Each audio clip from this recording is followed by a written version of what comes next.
talk about pharmacogenetics and pharmacogenomics. This is, I think, a relatively new topic that is discussed in pharmacology because it's a bit complicated, and number one. Number two, we don't have the equipment yet to test for pharmacogenetics and pharmacogenomics normally, okay, especially in our setting, but it exists already. Anyway, you notice that when we give medicine to a number of people, we normally expect that there are some who would not have the expected effects. Like for example, if we give, assuming all of you have fever here, and we give, assuming all of you have COVID, and then we give, for your fever, we give a paracetamol. Let's say around 90% of you will respond to paracetamol, and there are 5% or 10%, let's say 5 to 10% who will not respond to paracetamol, and we can assume that this is due probably to other factors like environmental factors, or probably the dosing is incomplete based on the body weight, or yeah, there are a lot of factors, but we noticed from most studies that, especially in twin studies, that it could also be due to genetics. Okay, what do you think is the mechanism for the genetic involvement or the genetic resistance from medication or drug response? What do you think? Differences in? Okay, like the differences in expression of receptors. What else?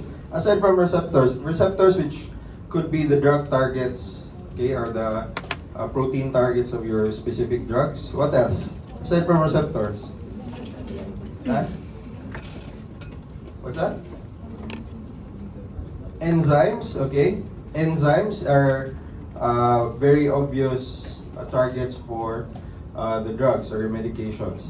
So let's look into them this morning. Okay.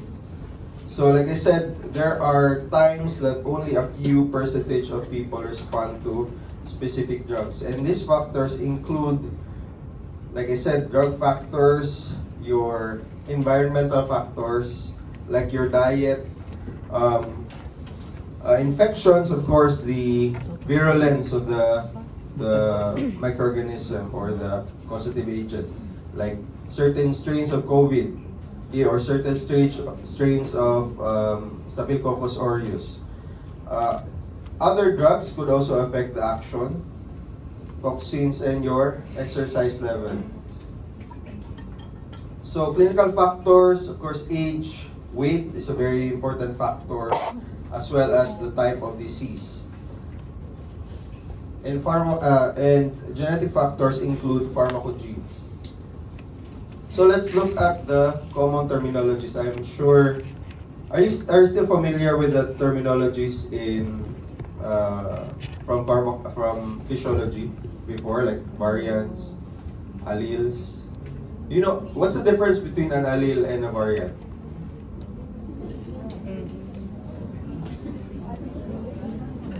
Let's say you have this. Yeah, trait can be either a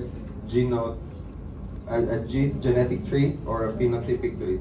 So phenotype is an observable trait, right?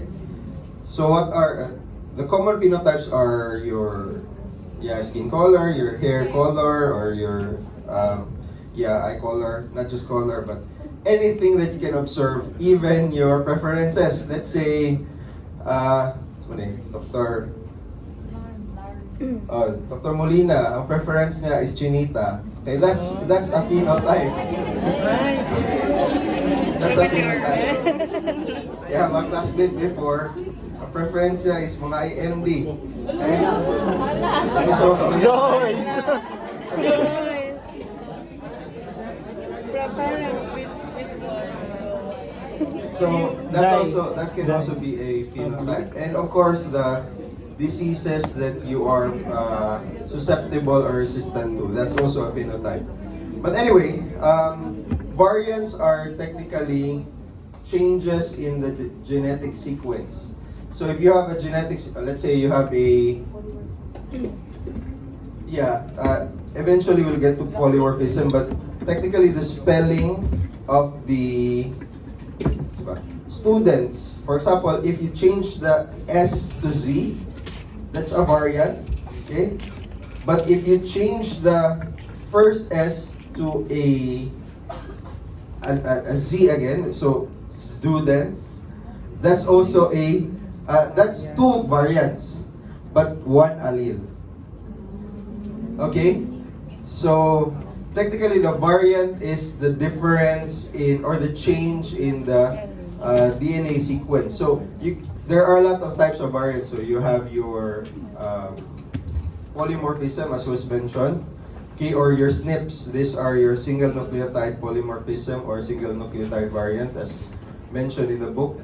And then, you have your insertions, deletions. I'm sure you're familiar with that in physiology. What else? Copy number variations. Okay, wherein there is a, let's say, students, students. Okay, the TU is copied multiple times and eventually inserted within the gene, assuming that students is a gene. So alleles is this is from perspective of the population. Okay, so if all of you here are named Mary, but there are some who has the spelling of M-A-R-Y, M-A-R-I, M-U-R, Muri, okay? So those different types are different alleles, but the changes within them are different variants. Can you see the distinction? Okay? So, an allele can either be homozygous or heterozygous, assuming if you have the two types of alleles from your parents, the same copies of the alleles, then you have a homozygous allele, and heterozygous if you have a different copy, assuming you have, for example, AACG from your mother and AACT from your father. That's heterozygous. I think that's very easy to understand. Haplotype. This is a different concept wherein this is a group of alleles within a locus or a location in the chromosome. Okay, so we call this as a haplotype because certain characteristics go together. Like for example, HLA genes. HLA. yeah, HLA. Let's look for a simpler example. Ano lang. If your hair is, assuming this is not technically true. If your hair is black, then you will have a curly hair. And if your hair is blonde, then you will have a straight hair. Then we can assume that this most likely the gene that encodes for curliness and the gene that encodes for the hair color is linked together, and they recombine. When they recombine with your paternal or maternal genes, they stay together. Okay, and we can assume that that's one haplotype because the color allele and the curliness allele goes together at the same time. So we assume that that's one haplotype. And although the term for the linkage of both is a haplotype, but the term for its distribution is called linkage disequilibrium. Okay, it becomes more more complicated. So the technical definition is linkage disequilibrium is the non-random association of alleles at different loci. So when alleles at two loci, so the two locations, are inherited together more often than would be expected by chance. So this is a population genetics point of view. So you know that population genetics is a different branch, right, of science. So if you look at something, then we notice that normally curly hair and black hair go together, but that does not mean that it always goes together. It just means that it's more common. Then we can assume that probably, okay, this is just an assumption, probably they are genetically they are close together, okay? Their physical location within the chromosome is close together. So when recombination happens, okay, when one arm of the chromosome transfers to the other arm, that chromosome are within the same arm. Does it make sense? Okay. So just to show you how amino acids are transcribed from your genetic or DNA. So assume that it passed through a RNA process or through the messenger RNA. So if you have a different spelling, if you notice the colors in red are different nucleotides, but they would show or they would transcribe the same amino acid sequence. Okay, and this is a very good example of a gene that has a lot of variants but one allele. So this is the first one is assuming the wild type. When you say the wild type, that's the most common allele. Here in this room, I noticed that the common wild type is black hair. Okay, meaning that's sorry, not common, but it's the wild type, meaning it's the most common frequency within the population. So anyway,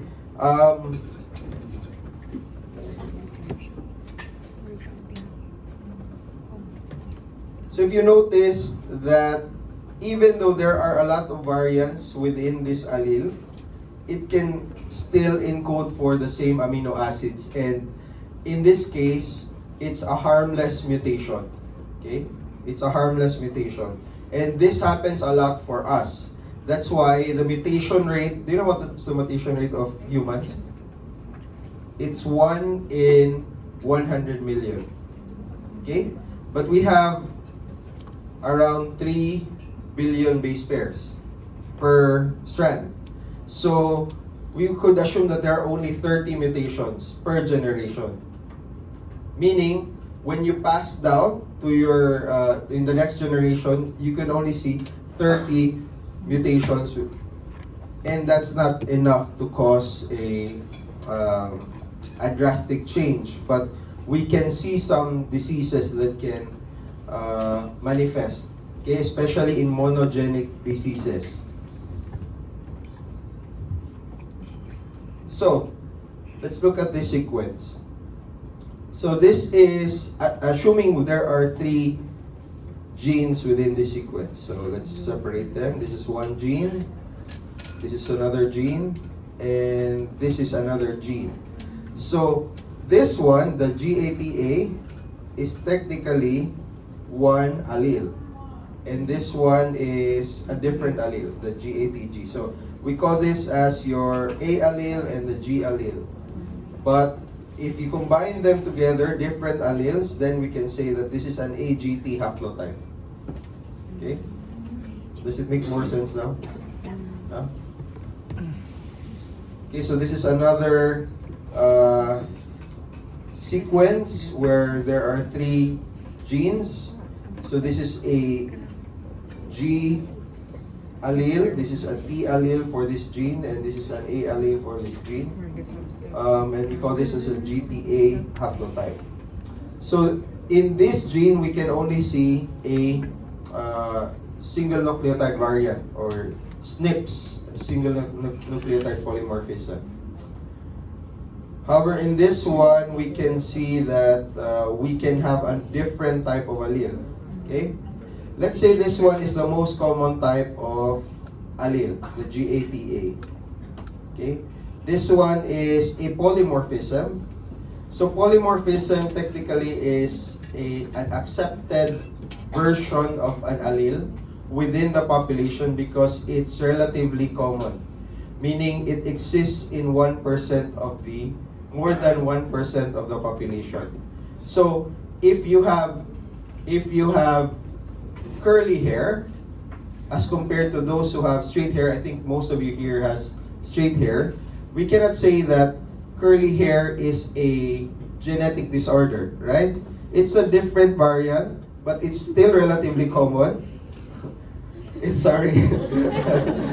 It's still relatively common, but it's a different variant, and we call it as a polymorphism. Okay? So we're talking about observed traits or phenotypes. But pharmacogenes are also technically phenotypes, di ba? But the problem with them is that we don't necessarily observe their effect until you give the drug. Okay? So locus is technically just location. So when we say locus or loci, normally genes would reside in the same location even if we are talking about different people. So same location na always ang genes. So that's why when we talk about pharmacogenes, we have to mention selection. Do you understand natural selection? Yes. Okay, so we are what we are because of natural selection. It's a common misconception that evolution is reactive or reacts to the environment. Diba? When you say that bears hibernate because develop hibernation through evolution because of this and that environmental factors. Technically, they did not choose to develop. It's just that those who develop the mutation, who are able to hibernate, are the ones who survive, and those who did not survive. Okay? So, that's why pharmacogenes do not have a selection pressure, because people, when we or humans, when we evolve, we're not taking medicines, right? So those who are susceptible to toxicity of certain medicines, dili sila mga matay. They are not selected before. It's just now that we are noticing that some people are very susceptible to toxicities because we are currently giving them medications. And it's just developing, and I think if we continue giving medications to people, all of these people, okay, in the evolutionary point of view, all these people, 1,000 or 2,000 years from now, will all die, assuming that we keep on giving medications. But anyway, we're not giving medications to all people. But yeah, that's the process of selection, assuming that we are it's constantly within the population. So just a technical definition, selection is a process in which alleles increase in frequency within a population because they confer a survival or a reproductive advantage. So there are different types of selection. You have your natural selection, sexual selection, artificial selection, like what we are doing with our animals, like the dogs. Okay, I think dogs are the ones that have been mostly selected, okay, are under this process. Okay, sexual selection. If all people in the Philippines are attracted to light-skinned people, then 1,000 years from now, all of those people within the Philippines will become light-skinned. Okay? But it won't happen within 2 or 3 generations. It will happen probably in 100 to 1,000 generations. And that's a very, very, very long time. Okay, genetic drift. This is a somewhat opposite of selection. This is a random change in the frequency. So if there is no selection process within this group, and assuming we're the only people that will survive, yeah, in 1,000 years, we can assume that all of the, let's just assume that all of the people who has a Chinese lineage will all die out. Assuming lang, okay, assuming. And that's what we call genetic drift. Or eventually all of the people, the opposite can also happen, that all of the people 1,000 years from now will have a genetic lineage. And that's assuming there's no selection process, then we call that change in frequency as genetic drift. Okay?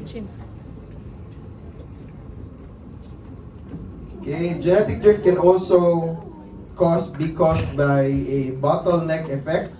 Okay, assuming that all of the people in this area will die off, then all of the offspring from the next few generations will come from this table alone.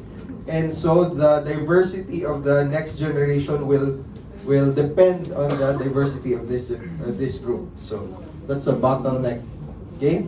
Or the founder effect is technically similar to the bottleneck, wherein they migrated to a different location. This group migrated to a different location that has no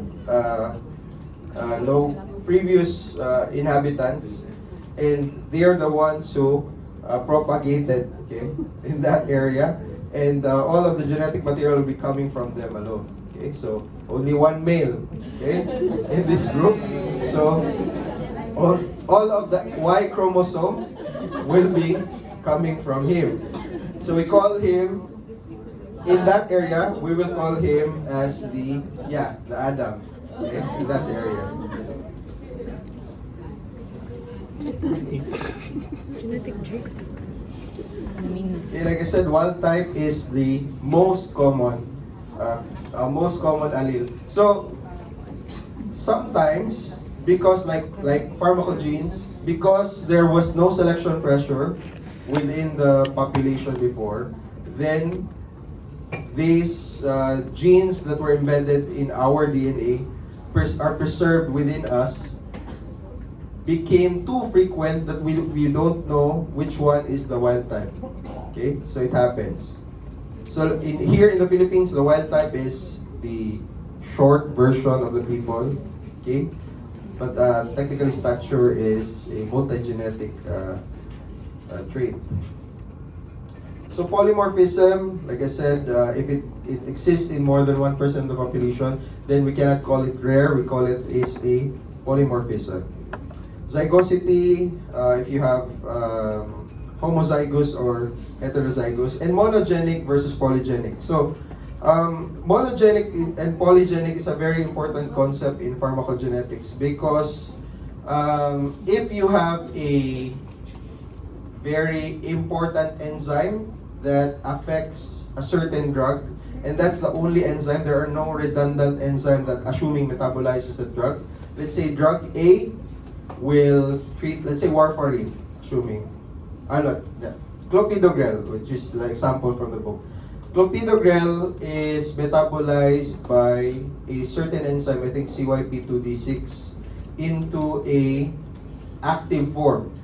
And assuming there are no other enzymes that could activate clopidogrel, then that, not disorder, but problem is monogenic, because only one gene encodes for that enzyme. And so that's a monogenic issue. Okay? A polygenic issue is in warfarin, wherein, I'll show you later, wherein there are a lot of genes that can affect the activity of your warfarin. So starting with the definition, okay? So pharmacogenetics is the study of the genetic basis for variation in drug response. Okay, we're all talking about drug response, and often implies large effect of a small number of variants. Okay, highlighting the small number of DNA variants. And pharmacogenomics are looking at all of these variants in an individual or across a population to explain the genetic influences on drug responses. So to simplify, Okay, to simplify, pharmacogenetics is a study of single gene effects on drug response, and pharmacogenomics is a study of the whole genome, the genome's effect on drug response. Okay? So I hope you understand the distinction. So pharmacogene variants, like I said earlier, it lacks the selection pressure. So these genes had no impact on the fitness or survival of the previous generations. That's why they persisted or they are preserved in our DNA right now. It's just right now that we're learning that they have some effect if you give the drug. So they were preserved either through genetic drift. Okay, genetic drift. Like I said, it became more frequent non-randomly. Okay, sorry, it became more frequent randomly because again, there's no selection pressure, or through gene flow. So gene flow is a different concept. Let's say we have all of you are from section B, and then after a few generations, as a few people from section A who had a different variant join the group, then that's the gene flow. Okay, so this could be from genetic mutations coming from a different location that was passed on to us. So that's why I keep on telling my group, I think last year, because I had exposure with the pharmacogenetic, or rather pharmacogenomic studies in Estonia, and I noticed that 95% of the population contributed DNA samples. But there are only 1.9 million people there, but in the whole country. But still, 95% wanted to contribute to their DNA for research. Even though some of their DNA are still not used because of budget, but anytime researchers would have some funding, they can always get, they don't have to get samples from the participants. Were you able to submit DNA or biologic material to our study last time? Yes, some of you, right? Okay, so I was the lead researcher for that, and we submitted your DNA to the head of the Nobel Prize Committee last month. Okay, so hopefully we get the results within a few years. Okay, it takes a very long time to sequence one DNA. Okay, and it's very expensive, around 200 to 250,000 pesos per person. Okay, but they are willing to fund that because they also have their agenda. But technically, we are looking at all of this: pharmacogenes, evolutionary process, migration of people in the Philippines, immune. The main goal for that study is to identify what are the most common immunogenes that is prevalent or that's preserved within the population. So you will learn later on that our susceptibility or resistance to certain drugs or infections will depend on the population. Okay? It will depend on the group of people. That's why we notice that people from Davao are very susceptible to dengue type 1, but they are very resistant to dengue type 2. So those kinds of things. But we don't have data.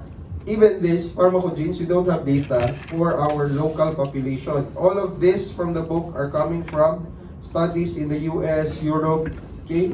And we can always assume that they may be effective or they may be applicable for us, but that's a wrong assumption. So as much as possible, if you have the chance next time, I hope we will do more studies, more samples, because that's what's lacking within the research community. More samples. Okay. Sometimes the funding is there, but the DNA samples are very difficult to get.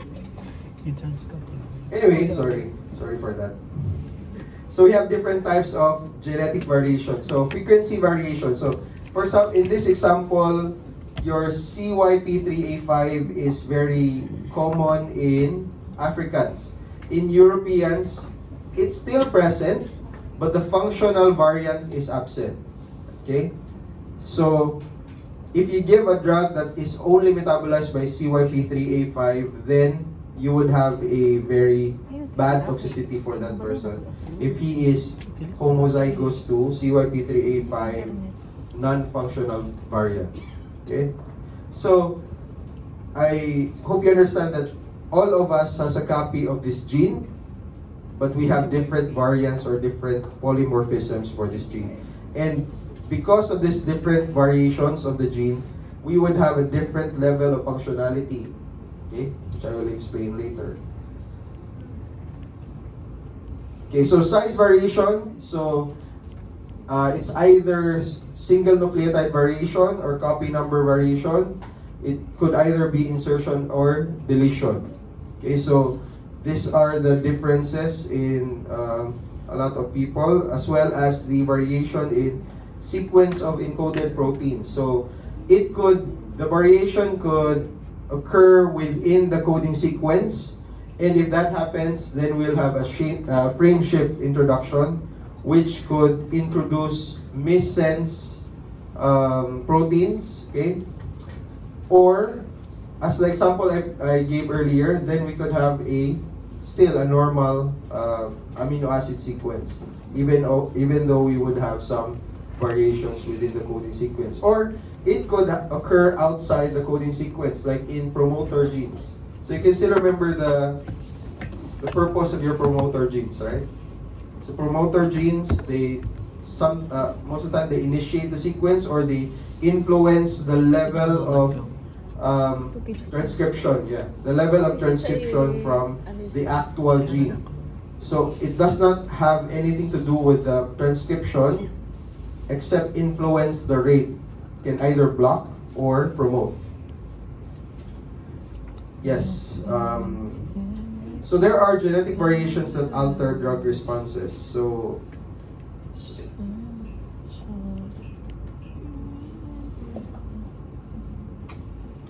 let's move on from that. Okay. I think there's a different slide. Anyway, let's look at the terminologies first. Okay, so if you see the star, okay, in the nomenclature, we would have the gene name followed by the haplotype designation. So,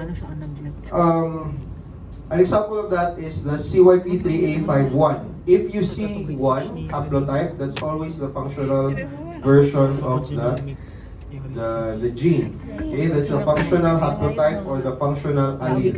Okay, so like I said earlier, allele is the version of the gene, one version of the gene, and haplotype is the accumulation of your alleles, right? But in this setting, we sometimes interchange allele and haplotype. So even though we're talking only of one gene, so the book, I tried to look for an explanation from the book, but it did not provide. But anyway, let's just assume that this is a haplotype. So CYP3A51 is always a functional haplotype. And the different versions, like your CYP3A53, that's a non-functional version of the gene. And if you have that within your DNA sequence, you can either have poor, intermediate, normal, rapid, or ultra-rapid metabolizer. Okay? Assuming that gene is of course we know that CYP3A5 is an enzyme that metabolizes. So in this case, it's either poor, intermediate, normal, rapid, and ultra-rapid metabolizer. And what do you think are other factors that come into play, assuming you have that gene? If I remember, you have homozygosity and heterozygosity. Assuming you have a CYP3A5 you are CYP3A51 homozygous, then what function, enzyme function? Normal, diba? If you have a CYP3A53 homozygous, 4. Okay, if you have CYP3A5 1 and 3 heterozygous, intermediate. Okay, So in that example, we don't have the rapid and ultra-rapid metabolizers. We see this in the promoter sequence. Okay? If you have a haplotype in the promoter sequence, that would affect the rate of transcription of that specific gene. Okay. So, pharmacokinetic alterations. So these drugs depend on a single enzyme or transporter. Okay, and they can either functionally be variable. So, like I said, poor, intermediate, rapid, or the rapid. So, example of this is your CYP2D6. So, if you have changes in CYP2D6, then you would have problems with these drugs. Okay? So CYP2D6 is an activator of codeine, tamoxifen, and tramadol. So before they become active, they must be metabolized by your CYP2D6. So if you give codeine to a person in pain and he has no function, what would happen? Consistent na yun. Yeah, so we won't have an active form of codeine, which is morphine. So no effect. He will still be in pain. Yeah. So the main goal, if we have this information, if the main goal is to change the drug with a different drug mechanism. Okay. If you give a metoprolol for someone who has a poor functioning CYP2D6, what would happen? What's the toxicity? Metoprolol is an antihypertensive drug. Mag-high blood sugar. Yes, hypotension. Okay? Hypotension because of the active form, which is the metoprolol, cannot be metabolized or inactivated. Okay? So, we would have to know first if CYP2D6 is either poor or absent. Okay? Not necessarily absent, but non-functional, or if it's highly functional. Okay, to know what the effect is. So if the enzyme is normal, then you would have, normally this is the sequence, right? You have certain metabolites, and enzyme acts on it, and then you would have resulting metabolites. Sorry, dapat downstream na siya. Okay, but anyway, if you have a poor metabolizer enzyme, then the number of upstream metabolites increases, right? That's logical. And the downstream decreases, meaning no enzymatic action or very slow enzymatic action. Okay, and the same is true for ultra-rapid metabolizer, wherein if there's a very increased function of the enzyme, then you would have a lot of downstream metabolites and upstream metabolites. And that's how we identified the changes in the function of your enzymes, even though we're not able to sequence the DNA before. So this is what we call biochemical assay, which you can use in your studies if you're still thinking of a topic. So you would need an animal, give a drug, and then see the effect. If the metabolites decreases, the upstream metabolites decreases, then it's ultra rapid. Okay, and the metabolites increases, upstream metabolites, meaning the enzyme is non-functional. So what I'm saying is, if you don't get laboratory grade animals, then you would have a very variable results from your animals, because you don't know the DNA sequence of that animals. And these animals are also have pharmacogenes that could affect how they metabolize the drugs, right? Okay, so other examples include your CYP3A53, which is, I said before that this 3 is non-functional, and it's a metabolizer for tacrolimus. So if you give tacrolimus to someone, then he would have toxicity. Okay. So another one is a metabolizer for omeprazole and lansoprazole, which is the CYP2C19.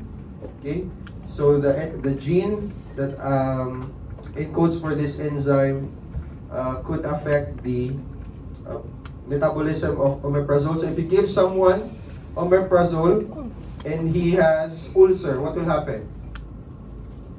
If he cannot metabolize, if he cannot inactivate the drug, he would heal faster. And you can take that, you can use that to your advantage if you know that he or she has a poor metabolism. Diba? Dili man niya ma-metabolize ang drug, then the omeprazole you can use the omeprazole as a single dose for the whole week. Amazing. Right? So you can take advantage sometimes, okay, not all the time, but you can take advantage of the knowledge of the genetic makeup of your patients in the future. Okay? Hopefully, by the time we graduate, we have point of care testing for certain genetic sequences. So CYP2C19 also is an activator of your clopidogrel, okay? Which was an example earlier, but I mentioned a different enzyme, but actually it's your 2C19 which activates your clopidogrel. So if you have an intermediate functioning CYP2C19, then you can probably increase the dose of your clopidogrel. But clopidogrel will not be activated first. It needs to be activated by 2C19. Then you could see the effect, which is the antiplatelet effect, right? So you can just increase the dose if that person is heterozygous for the functional and non-functional version of the gene. But if you have a poor metabolizer for 2C19, then think of a different drug that has a different action and metabolized by a different enzyme. Okay? So this is all, again, assuming you have information of the genetic makeup of your patients. So, other functions that was mentioned earlier is that the drugs would act, or it would act on, or the pharmacogenes would act on the receptor or the target protein. So we could have a version wherein the target is the one affected, or we could also have an off-target interaction. Okay, so we can design drugs. These are how drugs are designed right now. So we look at the enzyme, right? Not necessarily knowing the variant of that enzyme, but we look at the enzyme and we know that the physiologic action of that enzyme is this and that. Then we design drugs to counteract that enzyme. However, there are off-targets, like your aminoglycoside, wherein a variant mitochondrial RNR1 gene causes autotoxicity even if giving just a single dose. And this is a susceptibility. So, di ba, we give aminoglycosides for? Gram negative. Huh? Gram negative. No. I don't know yet. Wala pa tama na yun. Sugod. But anyway, if you give aminoglycosides for infection, okay, the intended target is your ribosomal subunits of your microorganism or the causative agent. However, you could also have this effect, autotoxicity, which is an off-target, okay, which is not intended. And that's a pharmacogenetic explanation for the reason for the autotoxicity. Okay, other examples include your serotonin receptor polymorphism. So, you would have altered effect from your antidepressants if the receptors have some polymorphism where it's not functioning properly. And you could also say that if you have polymorphism from your serotonin receptor, diba? Serotonin is your happy hormone, right? Not necessarily just an effect on the drug, but it also has an effect on your mood. Okay? So, this is an innate effect, even without giving the drug. If you have variants in your, or polymorphisms in your beta-adrenergic receptor, then you could have changes in the asthma responsiveness, Same goes for your HNG coenzyme A reductase, wherein you could have a problem with the response from your when giving statins. So if you give statins to a person and that person does not respond, think of the other factors first. Why? Like the dose, environmental factors, clinical factors. Why not think directly about genetic factors? Because you cannot change the person's gene. So try to change first what you can, like the person's diet, the person's activity level, exercise, those things, which can also affect the metabolism or the action of your drugs, right? Okay, at some minute level, it does. Okay, but we also have genes that act beyond the receptor targets, like changes in the biological milieu. So, the very common example for this is your G6PD deficiency. So, di ba G6PD deficiency works with your glutathione to decrease or counteracts the reactive oxygen species, right? So, if you give something else, like antimalarial drugs, then you would have a change in the biological milieu wherein it would cause hemolytic anemia because technically your RBCs become a little fragile because of the problem with your G6PD deficiency. Priorities. Okay, but the drug itself does not act on the enzyme G6PD.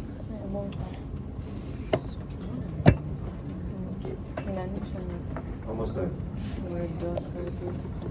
Okay, mutagenic pharmacogenomic traits. So these are drug response characteristics that are influenced by variations in multiple genes. So it has a very, very complex reaction, which is true for most of our enzymes in our body. Okay, so that's why it's very difficult. So all of this that was mentioned, okay, the G6PD, the serotonin receptor polymorphism, all of this that was mentioned, 2DC, okay, CYP2D6, all of them are monogenic, meaning the genes that encode for that single enzyme cause an effect. But that's why we don't see any effect when we give a drug to most of the people, even though we have different variants, because most of the action in our body are multigenic. And one very good example of that is your warfarin. Okay? So warfarin is acted on by a lot of enzymes. First, it needs to be, for it to be inactivated, you have to have your normal functioning 2C9. But if the target has also mutated, it does not respond to your warfarin, you could also see problems like your VKO-RC1, which is your vitamin K epoxide reductase complex subunit. Okay, yeah, I'll give you the diagram. So here, so this is assuming the active form of your warfarin. Okay, so what does warfarin do? Warfarin, it's an anticoagulant, right? But it acts mainly on the vitamin K. So it basically, to simplify, it decreases the action of your vitamin K, which helps in your coagulation process. So if you interrupt the cycle of your vitamin K, then you would increase the coagulation. So to inactivate warfarin, you would need your 2C9, CYP2C9. So if you cannot inactivate that, then you would have a continuously working warfarin that would have a problem with this. But assuming your 2C9 is functional, but your VKO-RC1 is resistant to the warfarin, still warfarin cannot act on the vitamin K, then you would have what? Continuous ang bleeding. Thrombus or bleeding? Bleeding. Anti-coag man siya, so bleeding. Hindi siya mag-work. So you would have a thrombus. Diba? So, if, for example, both are working, but the inactive form of it, vitamin K, is the enzyme that inactivates your vitamin K is not working, what happens? Thrombus or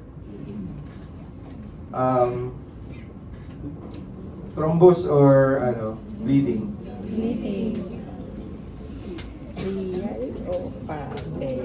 Now the question is, if the enzyme that inactivates your vitamin K is not working, what happens if you give warfarin? Real. Ay, always activated ang vitamin K. So, mag-clap na. Wala Sige, mag-stop sa clap. Sa trombo. I-ask na lang ako na sa, you look for the answer sa book for CYP 4F2, and I'll definitely ask this, kasi di ba? 1 So, point na daan. Dili, kay wala, dili na ma-inactivate ang vitamin K. Dili niya ma-inactivate. So, nakakiyat na siya. Clotting. Pero pag Vicor Okay, C1, nasa sa book, don't worry. pag Vicor C1, tsaka parang mag-introduce ng vitamin K.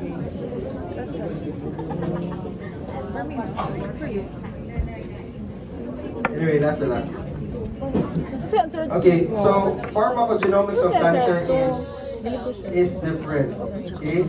Because normally we treat cancer, the tumor itself, which has, what we learn now is each cell would have different variants, and if you act or if you give a drug for the whole tumor, we assume that all of the tumor cells are clones of itself. But recently, because of forgot the single cell sequencing, okay? Have you heard of that technology?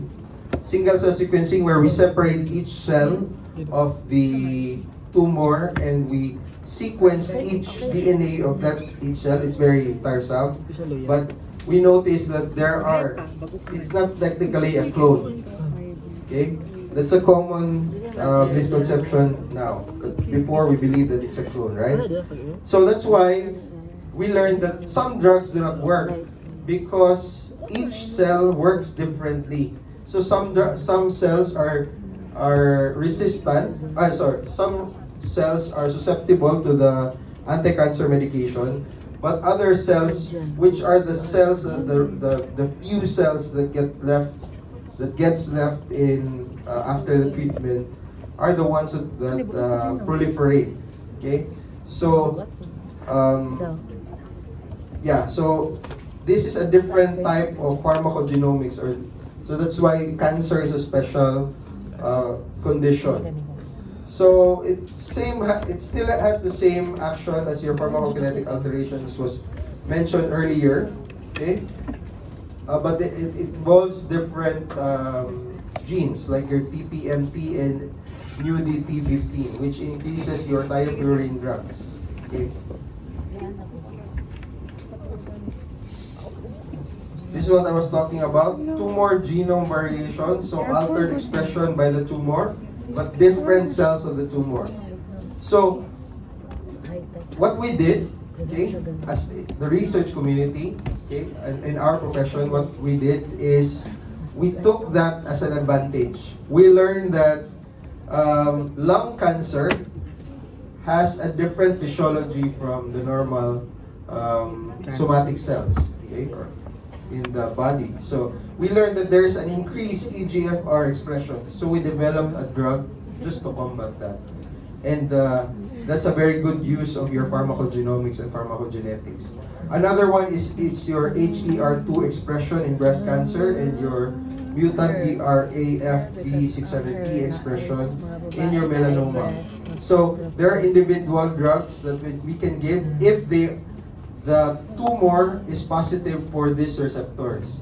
So currently in the Philippines, we are testing for this, okay, in the hospital. So we get a biopsy of the tumor, we check if they are expressing not the DNA, but we check the receptor if it's there. So if it's there, the HER2 receptor, okay, we're not sequencing the HER2 gene, we're checking the receptor. If it's there, then we give trastuzumab. We don't do what do you call that? Yung maghatag kag drug na, sorry na, mental block na dyan. Maghatag kag drug na wala kabalo if mag-work or dili. It's not blind. It's not placebo. It's like you're giving something for everything. Like if you blind shot. Like it's partial, like if you have an infection, say you have an infection of, you don't know if it's MRSA or you don't know it's Staph aureus, and you give an antibiotic not knowing if it's yeah, it's broad spectrum, but the principle. Hindi siya placebo. Hindi siya blind. Tao. Nag-generalize lang. Hindi, kasi mabalik lang siya niya. But anyway, we don't give a drug normally for these types of cancer, assuming that it will work even though we not tested it yet. So these drugs, your gefitinib, trastuzumab, they are very, very specific. It will only work if the receptors are there. Okay. The other is definitive treatment. Definitive treatment. Opposite of definitive treatment daw.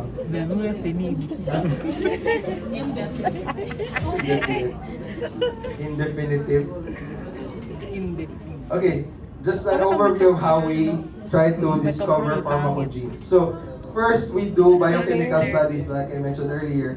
So how do we do biochemical studies? We test for the level of enzyme, okay? And or the level or the activity of the enzyme. So if the enzyme is very high but it's not functional, then it still is worthless, right? So biochemical assays initially. So if we know that the enzyme is high and it's functional, then we could assume, just assume because we haven't sequenced it yet, that that person has a variant that increases the activity or increases the production of your enzyme. So later on, when science is coping, we are able to clone the gene. And this is what we do when we're doing PCR. Diba polymerase chain reaction? What we're doing is we're cloning that specific gene multiple times, like hundreds of thousands of times, so that it increases to a level that we can detect. Because we cannot detect one single gene, one single molecule. Okay? So we are cloning it. Eventually, we're able to identify specific variants. And if you are wanting to do research, or if you want to do research on this, you could use different approaches. So in the future, so I'm introducing this to you for those who wants to do research with identifying pharmacogenes. Because imagine, okay, this is a problem. Imagine there are 8 billion people in the world, and there are like a few million people who are scientists. Okay? And only a few percentage of that is working on these pharmacogenes. And all of this are applicable to the whole population. So, and another problem is that a few percentage of the population are submitting samples, so we cannot really fully understand how it's working if we don't have Filipino samples, if we don't have Indian samples, or if we have Filipino samples but all of them are from Manila. We cannot assume that their variants are same from the variants within Davao City. Okay? That's a very, very bad assumption in terms of pharmacogenetic point of view, or in population genetics. Okay? So we learned that we have different variants. If I check the specific gene for all of the people here, most likely there is a wild type, around 60% who has this gene, and a few percentage from a few number of people, like 5% with another different variant. 2% with a different variant. Okay, so like I said, it's very, unless we test, we know. It's not if you know, you know. It's not like that. We have to test for everyone. That's why we started with a candidate approach. This is how we started. This is a hypothesis driven, so it involves selecting specific genes.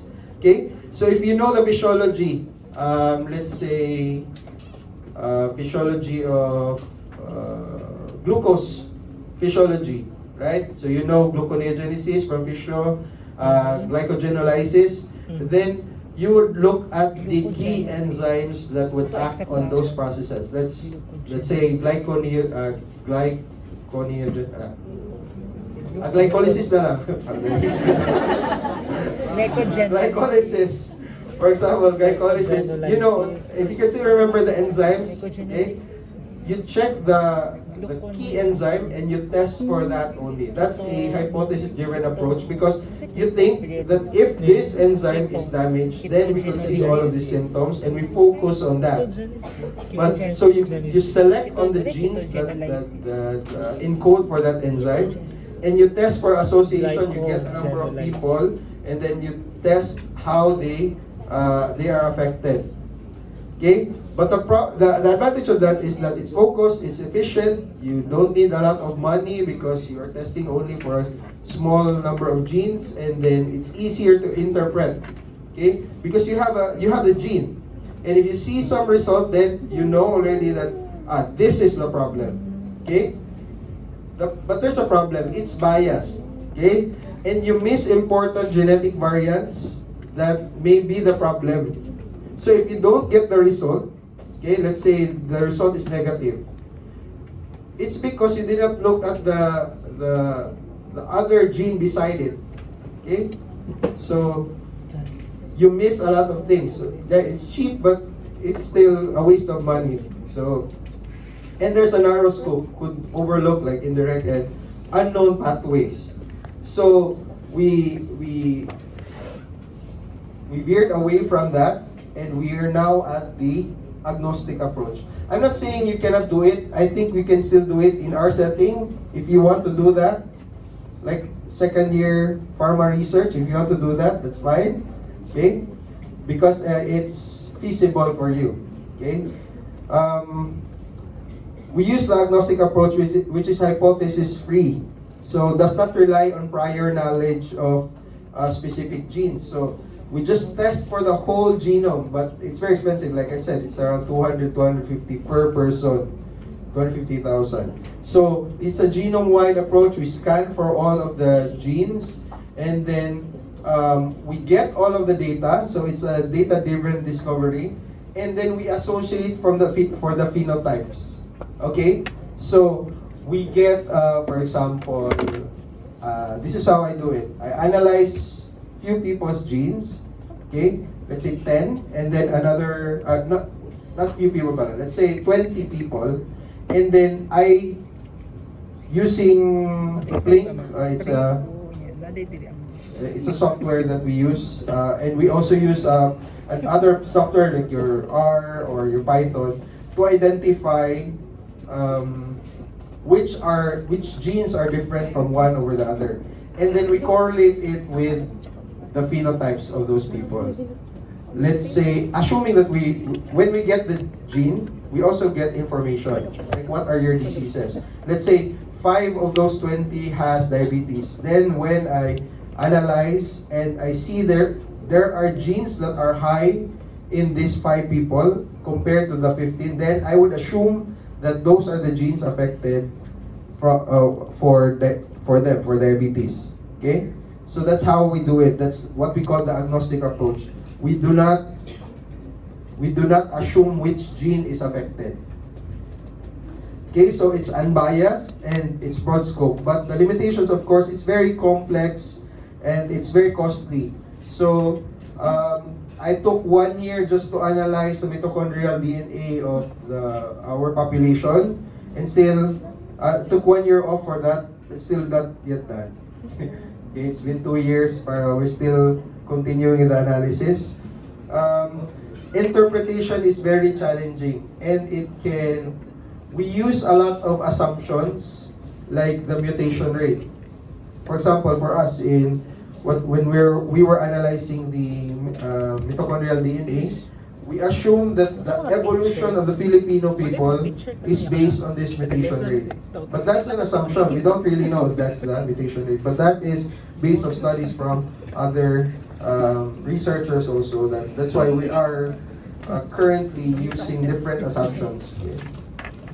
So yeah, interpretation is very, very, very, very, very, very, very challenging. But still, if you have the capacity, if you're very interested in this, you can start on it. So we use in silico methods for pharmacogenes. Going back to pharmacogenes, we use in silico methods. So I know you're familiar with in silico. In silico means we are doing the test in the computer. So we use simulators like a gene, and then it codes for a amino acid. There are programs for that, and that we alter the amino acid, and then we check if it interacts with the enzyme through the computer.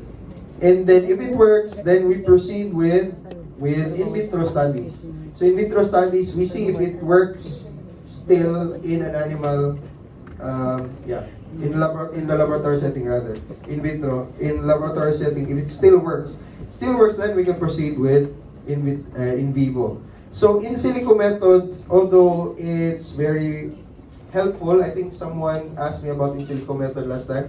Although it's very helpful, the problem with it is it assumes a lot of, it controls a lot of environmental factors like hormones, pH balances or pH levels within the environment, temperature, okay? Even though you can input that in the simulator, still it cannot really fully, okay, anticipate other factors that could affect the test. So we do some in vitro examination. We check the promoter variants, okay? This is a different method wherein we identify promoter genes, and we use in vitro methods, okay?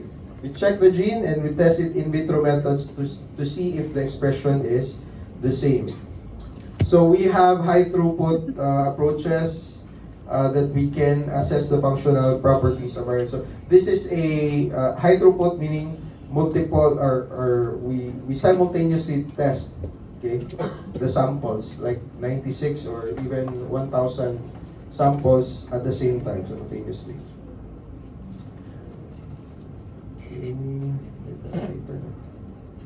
Okay, right now we have developed polygenic scores. Okay, not us, but there are researchers that we know, especially in Broad Institute. Have you heard of that in New York? And MassGen, Massachusetts General Hospital. They developed this scoring system with, assuming that you have information of the whole DNA sequence, we input it in a program, and then we assess the polygenic score, and then we include it in our clinical management.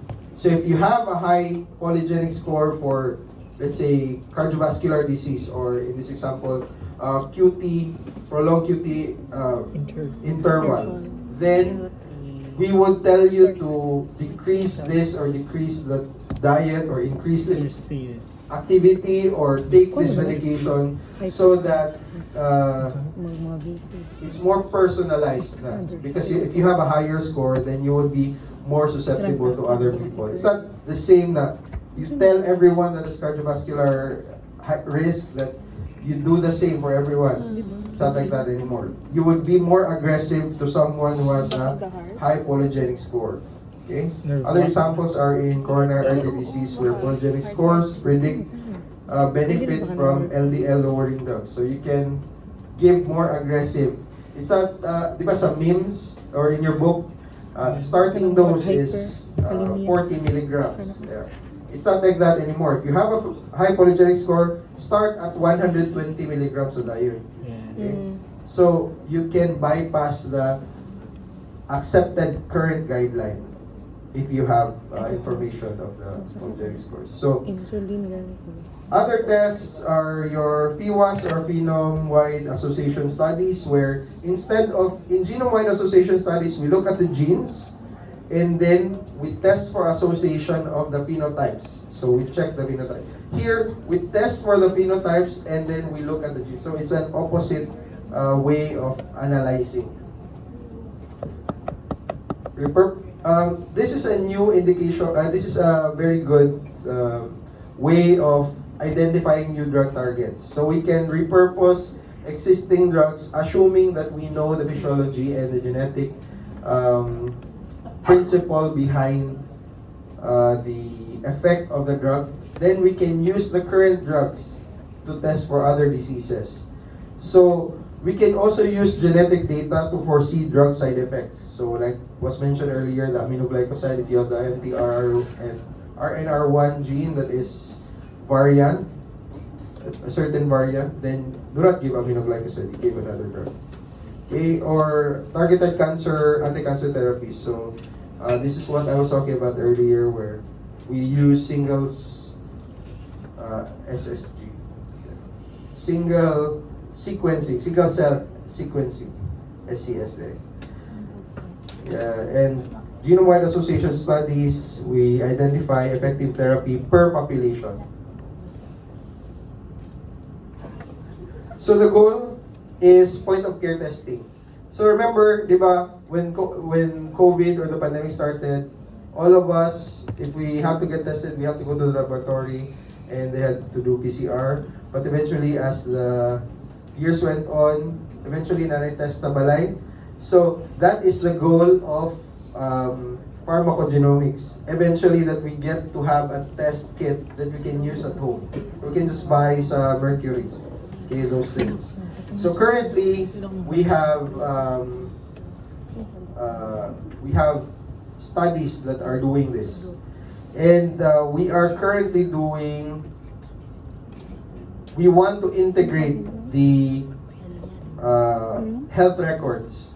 Okay, the person's health records within the cloud or something. Assuming we don't have this yet in the Philippines, EHR, diba? Electronic health records, but in other countries they have. So if you go to one doctor, you go to the other doctor, you just have to access the electronic health records. But if you have genetic information, then you can put that in your electronic health record so that they can see which drug they can give you. Diba? It's very good. But the barriers that we have right now is that there's lack of solid evidence because some tests are not reproducible. There are only a few experts that can do the test reliably. We don't have samples, so please, if you can, please submit samples. We will not turn that over to authorities if you do some crime. Okay, don't worry. It's not like in CSI or that you're we're just going to store that in the biobank, and we're not gonna use that aside from research. Okay, so yeah. So any question?